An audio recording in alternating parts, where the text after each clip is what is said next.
Ladies and gentlemen, Dr. Frank C. Baxter. Who steals my purse steals trash, but he that filches from me my good name robs me of that which not enriches him and makes me poor indeed. William Shakespeare said that. CBS Radio, a division of the Columbia Broadcasting System, and its 217 affiliated stations present the CBS Radio Workshop, dedicated to man's imagination, the theater of the mind.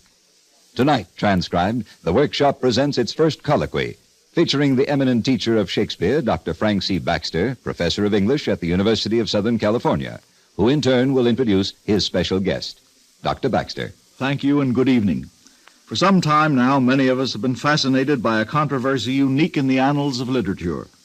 Stated simply, the question is, who wrote the works of William Shakespeare? Articles have been carried in our most popular magazines. Eminent scholars have debated and debunked. Almost everybody has a theory. So, in the interest of true scientific research, in an effort to settle this knotty problem once and for all, we have invited as our special guest tonight the distinguished author, Mr. William Shakespeare. How do you do?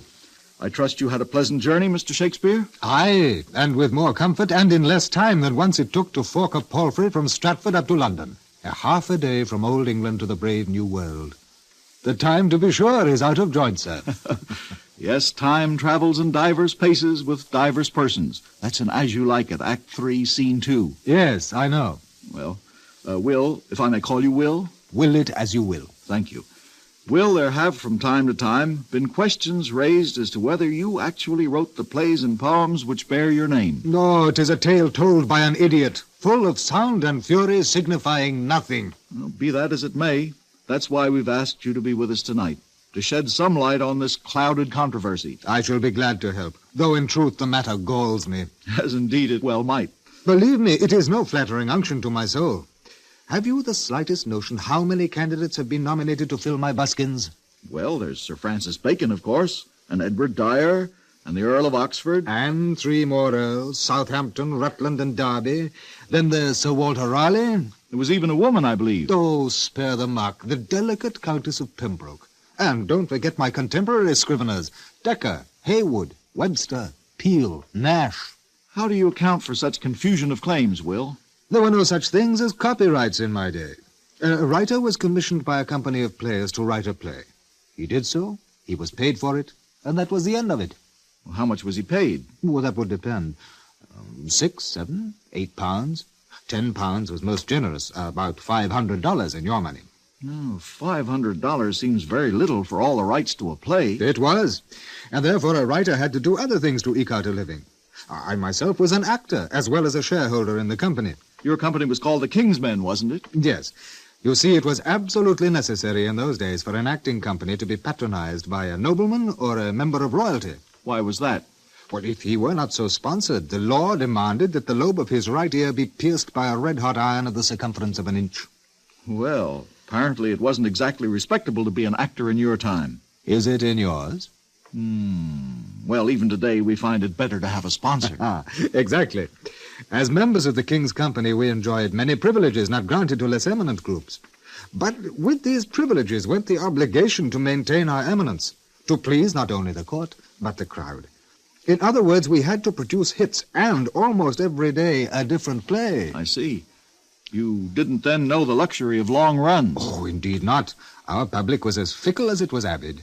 Therefore, our theater was voracious, a gluttonous maw into which we crammed play after play. Somewhat like our movies today, or our radio, television. Well, somewhat. Certainly the audiences gave not a fig for high passion. They clamored for clowns and loved the lewd and bawdy line. Do you think Richard or Henry V or the Merchant of Venice were enough to fill the bellies and pay the lodgings of my company? Indeed not, sir. We knew the sheriff as well as many a theatrical company that came after us. Else why do you think that I wrote those banal vulgarities? Banal vulgarities? The plays? Which do you mean, for instance? Why, Much Ado About Nothing, which indeed is all it was. And As You Like It, which is to say, not as I liked it. But, Will, these are still among the most often performed of all your works. Need I argue further proof? No, but they still play your other works, too. Will, this week, for instance, Romeo and Juliet, Kiss Me, Kate, are being revived in New York. Kiss Me, Kate? 'Tis no play of mine. Oh, yes, it is. You called it The Taming of the Shrew. Then why was its title changed? Oh, they fixed it up and set it to music. Oh, perfidy. It makes money, Will. Oh. Was theater attendance good in your day? Not bad when you consider that 2 out of 15 Londoners attended the theater every week. And there were no less than 100 poets and playwrights writing words that you still read today. That's remarkable. But, Will, were you really one of those 100 playwrights and poets? Why, of course I was. My 2 long poems, Venus and Adonis, and The Rape of Lucrece, attest to it. To say nothing of the 154 sonnets. I was indeed, sir, a poet. A poet. But the plays. Your name is known today chiefly for the plays. The plays. Oh, poor foundlings, conceived in need and born in the desperate rush to feed the insatiable appetite of the sweating mob. Manuscript dashed up by candlelight, its parts extracted by a scribe, and the only copies serving the prompters as long as the play pleased the crowd. What happened to the manuscript after that? Who knows? Perhaps it remained in the theater, or found its way to an actor's trunk, marked and smudged with the arrogant changes of a dozen performances. Perhaps it was sold for waste to a butcher or a fishmonger to wrap up a slice of veal or an evening kipper. The playwright neither knew nor cared. He was, if that strumpet fortune smiled upon him again, working on his next play. But this seems incredible. These great plays. Oh, good Dr. Baxter. Have you a copy of all the scripts that you have ever broadcast? Or even yet a copy of every lecture you have made? Well, I see what you mean. Who knows how many plays were reduced to blackened ash the afternoon the Globe Theatre went up in flames. Not I, for one. As I remember, it was during a performance of your Henry VIII that the Globe caught fire. Aye. Some varlet boy, tending the cannon that heralded the entrance of the king, let flame and powder o'erreach themselves. And ere night fell, the Globe, my theatre, was a stinking mass of smoking ashes. A dozen years of my life were in the Globe. Across its boards first trod Hamlet, Othello, Lear, Macbeth. It was the birthplace of Julius Caesar and Cleopatra's cradle. The day 'twas consumed in fire, the theatre having quit me, I quit the theatre. I never wrote another play, sir. Another? Did you ever write one? Will of Stratford. I beg your pardon, sir. Who are you? 'Tis Kit Marlowe, most recent of the thieves who seek to steal my name. Christopher Marlowe? The Marlowe who wrote Tamburlaine and Dr. Faustus and the Jew of Malta? Aye, sir. Marlowe of the mighty line. I've been listening to this drivel on the wireless in yon tavern till my gut could stand no more. This impostor, this clown must be answered, and I'm here to demand equal time to that which you've granted the poet-ape of Stratford. Equal time, mark you. I believe that is the custom with your modern theater of electronic witchcraft. Indeed, sir, it is. Come in. Welcome. Our time is your time, or at least part of it. You understand, good sir, I can no longer stand silent whilst this unlettered bumpkin, this supporting player, palms himself off as the brightest jewel to grace the crown of England's Renaissance. Then it was you, Christopher Marlowe, who wrote the plays of William Shakespeare. Who else? I thought you were murdered in a tavern brawl in the very year that Will Shakespeare published his Venus and Adonis, the year of Richard III and the Comedy of Errors. Good professor, not you, too. Murdered, I? You've let your reading slip while overmuch you've taught your classes. There were reasons enough why I should disappear, reasons which yet I dare not fully tell, but murdered? Not I, it was another. A likely tale. Likelier than the monstrous myth that a countryman, unschooled and uneducated, could have written the works which bear the name of Shakespeare. 'Tis true you will not find my plays as scholarly as yours, Kit Marlowe. 'Tis true I knew little Latin and less Greek.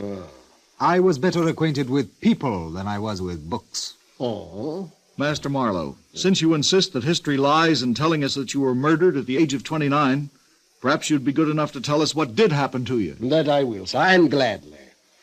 My friend, Sir Thomas Walsingham... Oh, that one. Arranged the deception. Having had some unknown and worthless varlet murdered, he gave forth the word 'twas I who died.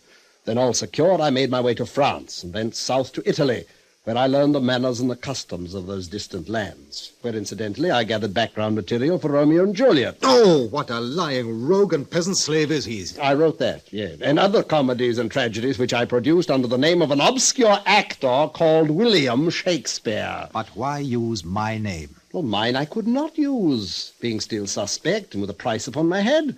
Wanted, I believe, is the current phrase. So why not your name, since you were nothing, nobody, zero? Then why did you not attribute your own Tamburlaine the Great to me? Well, really? Now that it has flopped so dismally on Broadway. The Saturday Review called it a piece of classic theater. I have the notices, yeah. Yes, they look excellent. Master Marlowe, yours is the latest name to enter the list of claimants for the works that we know as Shakespeare's. Perhaps you'd like to take this opportunity to substantiate that claim. Indeed, I would, sir. That is, in fact, why I'm here. Therefore, hark ye. In Edward II, under my own name, I wrote, "Weep not for Mortimer that scorns the world, and as a traveller goes to discover countries yet unknown."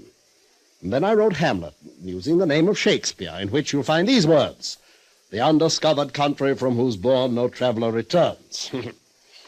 You notice the similarity? Not exactly. Discover, undiscover. Very like. Nevertheless, Master Marlowe's claim is seriously presented, the result of years of somebody's thought. That indeed it is, sir, but to pursue the point. Note again in Edward II the line, "How now, why droops the Earl?" And as Shakespeare in Henry IV, Part 2, "Why droops me lord like over-ripened corn?" At least you would learn to make a simile when next you stole from yourself.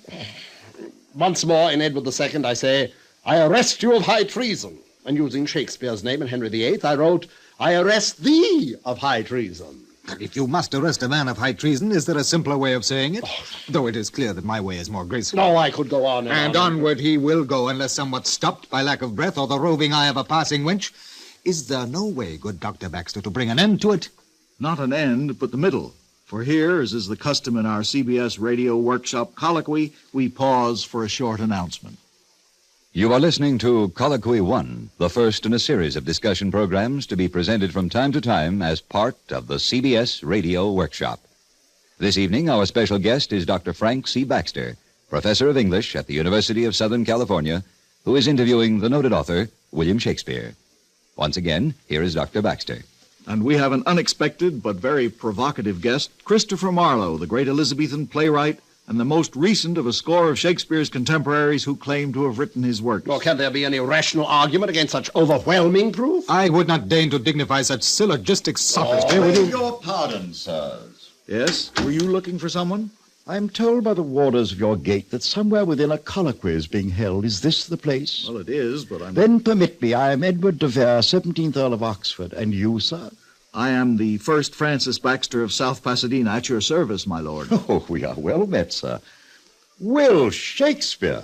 Your lordship's looking well. Indeed, somewhat better than when we last met. If I recall, it was at the Globe in the spring of 1604, and you were playing, as was your wont, the ghost of Hamlet's father. Indeed I was. Though I must confess your lordship picked a bad day to see the play. I was way off that afternoon. Oh, tut-tut, good my man. You played it well as I intended it should be played when I wrote it. You wrote it! I don't believe that I've had the honor. Oh, pardon me, your lordship. May I present Christopher Marlowe? Ah, yes, Marlowe.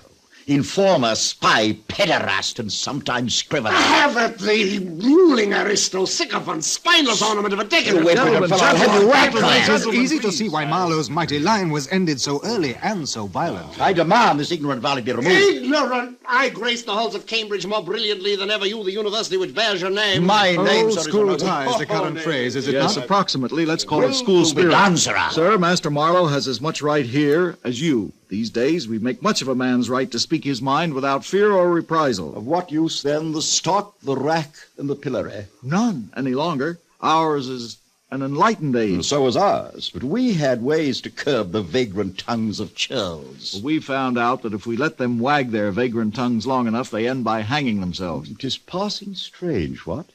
So, my lord, you've come here to present your case. In all truth, it would be beneath me to plead a case for writings tossed off in a moment of whim and consumed with eagerness beyond credulity by a tasteless public. Were it not for an American gentleman who discovered my secret, I would not be here.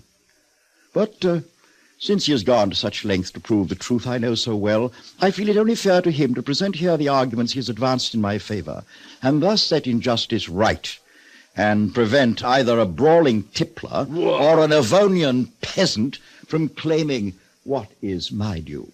Your due. An American gentleman, you say? Oh, yes. It was he who more than 30 years ago revealed in a book called Shakespeare Identified that 'twas I, Edward de Vere, 17th Earl of Oxford, who was indeed the author of the works which for nearly 400 years have been attributed to this strolling player yclept Shakespeare. And how was this American gentleman yclept? Looney was his name, J. Thomas Looney. Did you say Looney? I did, sirrah. Looney, Looney. That's what I thought you said. And how did Mr. Looney arrive at his conclusions? Oh, by deduction. He decided that Shakespeare's works could only have been written by a mature man of recognized genius, an unconventional man not adequately appreciated, a lyric poet of recognized talent, a man of superior classical education, and, finally, an aristocrat, a gentleman. Whose image fits within this frame? Whose? But mine. But surely, sir. Surely there were others in London at the time who could meet these specifications? Perhaps. But remember Mr. Looney's insistence that his man be a lyric poet of recognized talent. And you were such a one? Oh, good master. And you call yourself Professor of English Literature? Wist ye not this jewel? If women be fair and yet be fond, or that their love were firm and fickle, still I would not marvel that they make men bond. By service long to purchase their goodwill, but when I see how frail those creatures are, I muse that men forget themselves so far. What say ye to that, sir? Very pretty indeed. For my own part, it was Greek to me. The subject's women? Aye, there's a topic to task a poet's muse, a worthy topic, a palette for passion, a right and proper challenge for Marlowe's mighty line. Hark! Here's a woman for you, lads. Was this the face that launched 1,000 ships and burnt the topless towers of Ilium? Sweet Helen, make me immortal with a kiss. Her lips suck forth my soul. See where it flies. Come, Helen, come give me my soul again. Here will I dwell, for heaven be in these lips, and all is dross that is not Helena, and none but thou shall be my paramour.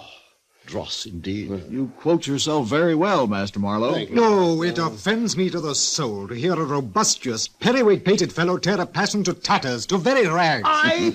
With presumption you may lay claim to my work, but in all assurance I would never put my name on yours. Well said, Master Will. You speak of love. Oxford with cynical doubt, Marlowe with froward lechery. Bear with me, gentles. Let me not to the marriage of true minds admit impediments. Love is not love which alters when it alteration finds, or bends with the remover to remove. Oh, no. It is an ever-fixed mark that looks on tempests and is never shaken. It is a star to every wandering bark whose worth's unknown, although his height be taken. Love's not time's fool, though rosy lips and cheeks within his bending sickle's compass come. Love alters not with his brief hours and weeks, but bears it out even to the edge of doom. If this be error and upon me proved, I never writ, nor no man ever loved. Ah, 'tis one of my favorites, and has been since the day I wrote it. Good Dr. Baxter, let us be done and finished. I care not what others such as these may say. I know who wrote the works of Shakespeare. And who might that be? Sir Francis Bacon? A lawyer, the most unkindest cut of all. No matter what he might have been, the Viscount St. Albans was not a poet. No, never claimed to be. Oh, Bacon, the Lord Verulam, not above eavesdropping. I had been content to stay without this colloquy, had not my name been mentioned. Ah, you started the tongues to wagging. You let loose the dogs of rumor, my Lord High Chancellor. Not I, gentle Will. I lay no pretensions to any man's work save my own. No, Will, you really do Sir Francis an injustice. Just as an American presented the Earl of Oxford, and more recently another American put forth Kit Marlowe, So it was an American lady 100 years ago who proposed that Sir Francis was the moving spirit behind your works, and her name was Miss Delia Bacon. No relative of mine, let the record show. The record so shows. Don't you remember, Will, how she used to spend nightly vigils on your tomb? 100 years ago. Ah, yes. Slow memory knits the ravelled sleeve of time. A most disturbing woman. More ghost than I. Yes, after she published her book, The Philosophy of Shakespeare's Plays Unfolded, she requested permission of the mayor of Stratford to open your tomb. Is there no peace? Everybody wants to open a tomb. But the mayor refused, and perhaps because of it, shortly afterward, she became quite mad, died in a lunatic asylum. Where all who doubt me belong in truth, sir. Oh, now wait, just a minute, Will. A man named George Townsend, a staunch supporter of yours, who wrote an answer to Miss Bacon's book, also became mad and committed suicide. And you asked me, who's loony? The Baconians have flourished ever since. They claim to have found cryptograms in the Shakespeare text which prove your authorship, Sir Francis. Indeed, well. They form societies and publish papers. They're quite sincere, almost fanatical about you. Some claim that you live to be 107. And there are extremists who insist that you still live today in some pleasant English country house, writing immortal works which someday will be revealed to us. I must aver that I am indeed dead, quite dead, and have been these past 330 years. In fact, I caught my death of cold collecting snow with which I intended to stuff and foul. Why, pray? I was a scientist, to test the effectiveness of cold in the preservation of organic substances. Yes, by this you anticipated the principle of modern refrigeration. Exactly. I am well content to have left behind me my essays and my philosophic writings, to know that my major work, the Novum Organum, released the world from the tyranny of Aristotelian philosophy and paved the way for modern science. My life was full and richly rewarding. I had no cause to wish myself renowned in a métier in which you were supreme, Master Will. I believe you with all my heart, my lord. All say, an end to petty quarrels and fruitless bickering. Who writes the play 'tis small import. Who plays it brings to life the art. Aye, the play's the thing, but a poor thing indeed without the actor. You, Burbage. Burbage? You're Richard Burbage, the first great Shakespearean actor? Marry that I am, sir, Richard Burbage, star of the Globe Theatre, but more, much more than Burbage. I was Othello, the dusky Moor, destroyed by the jealous perfidy of Iago. I was Macbeth, the murderer. I was the tortured and tottering Lear, the misunderstood and victimized Shylock. I was the paragon of the pit and the god of the galleries. It was for me that Will Shakespeare wrote his plays. And 'twere not for me, none of you would be met tonight in this futile discourse. For it was I who gave the name of Shakespeare its first bright luster. Say now, Will, are not the Prince of Denmark's moods but scrawls on paper without the voice of Richard Burbage, for whom they were created? Far rather would I agree with thee, friend Burbage, than list the vain and maundering arguments of these literary opportunists. Therefore, once more, good friend, speak the speech, I pray you, as I did write it for you.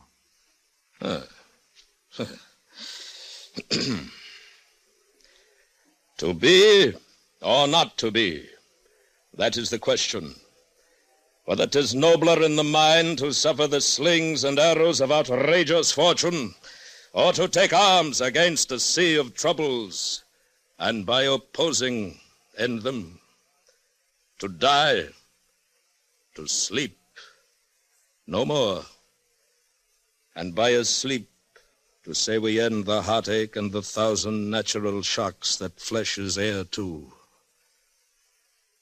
'Tis a consummation devoutly to be wished. To die, to sleep, perchance to dream. Aye, there's the rub. For in that sleep of death what dreams may come, when we have shuffled off this mortal coil, must give us pause. There's the respect that makes calamity of so long life. For who would bear the whips and scorns of time, the oppressor's wrong, the proud man's contumely, the pangs of despised love, the law's delay, the insolence of office and the spurns that patient merit of the unworthy takes, when he himself might his quietus make with a bare bodkin. Who would fardels bear to grunt and sweat under a weary life, but that the dream of something after death, the undiscovered country from whose bourne no traveler returns, puzzles the will and makes us rather bear those ills we have than fly to others we know not of. Thus, conscience does make cowards of us all, and thus the native hue of resolution is sicklied o'er with the pale cast of thought, and enterprises of great pith and moment, with this regard their currents turn awry, and lose the name of action. Oh, let there be an end on it, good Dr. Baxter. 'Tis an argument I fear will run a course eternal, tomorrow and tomorrow and tomorrow to the last syllable of recorded time, and never find its proper settlement.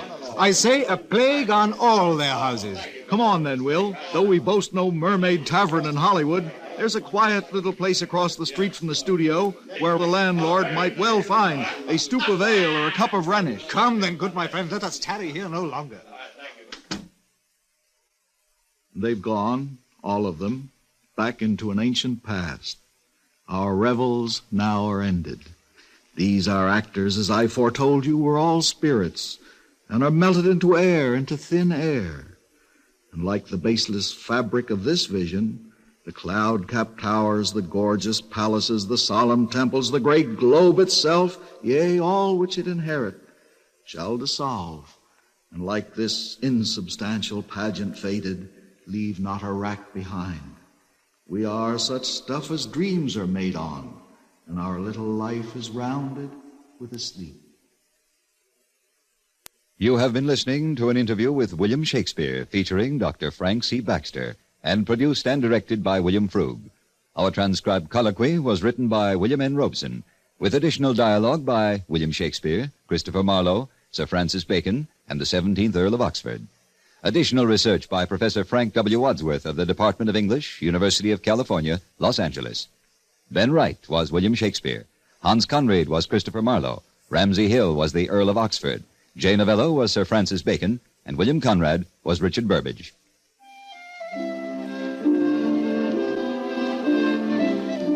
This is Hugh Douglas inviting you to listen next week to The Voice of New York, narrated by Clifton Fatiman. A unique venture in giving dramatic form and poetic mood to the actual sounds of New York City, presented on the CBS Radio Workshop. Vera Zorina will narrate 3 poems.